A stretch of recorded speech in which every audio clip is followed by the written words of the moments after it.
J'accuse Macron, son gouvernement et tous les pseudo-experts. Et je demande qu'ils soient jugés par les Français pour les conséquences de leurs actes.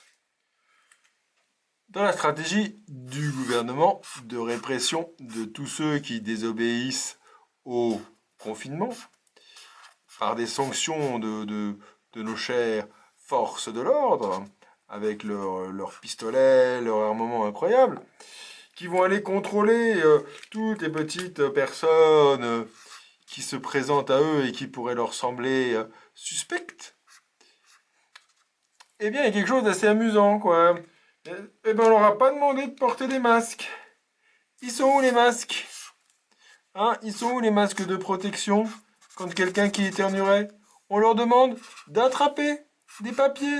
Des papiers qui sont eux-mêmes des supports des virus. Hein? Et la distance d'un mètre, comment ils font pour la respecter quand ils vont aller contrôler les gens comme ça, d'aussi près?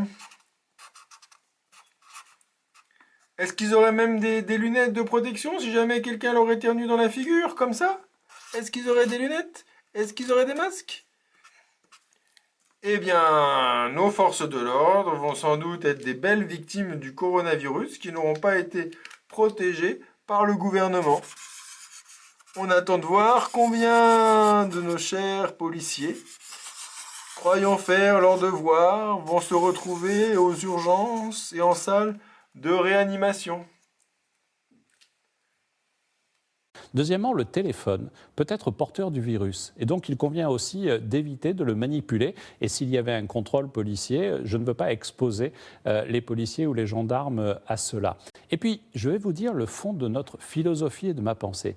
Il ne s'agit pas de faciliter la vie des Français qui veulent sortir le plus librement possible. Ces formulaires, je pense que ça n'est pas une contrainte très forte. Quand on pense à la contrainte de nos forces de sécurité, de nos blouses blanches partout dans les hôpitaux qui font face au Covid-19 et qui sauvent des vies. Une dernière question sur les masques, Olivier Véran, pour clore ce chapitre. Concernant les policiers, vous avez vu que beaucoup d'entre eux s'inquiétaient parce qu'ils sont chargés de faire les contrôles auprès des Français pour le respect du confinement.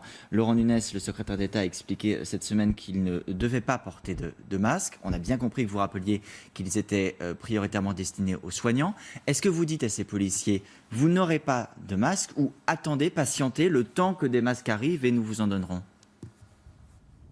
Je leur dis que cette question, comme je l'ai annoncé hier, fait l'objet d'une discussion que nous aurons avec le Conseil scientifique et l'ensemble des experts mardi en présence du Président de la République. Toute la question de l'enjeu d'équiper ou non les non-soignants, mais les acteurs de première ligne, les policiers, les pompiers, que je salue aussi pour leur dévouement permanent sur le terrain.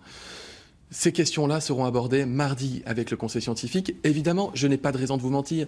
La question des stocks de masques, de notre capacité à en avoir davantage demain qu'hier, sera une question qui rentrera en ligne de compte, mais ça ne doit pas être la seule. C'est aussi, est-ce que c'est utile, est-ce que c'est indispensable, pour qui, dans quelle situation et sur quelle durée? Ces réponses-là, nous les aurons mardi. Sur la protection des personnels qui continuent aujourd'hui d'exercer en particulier celle des forces de l'ordre.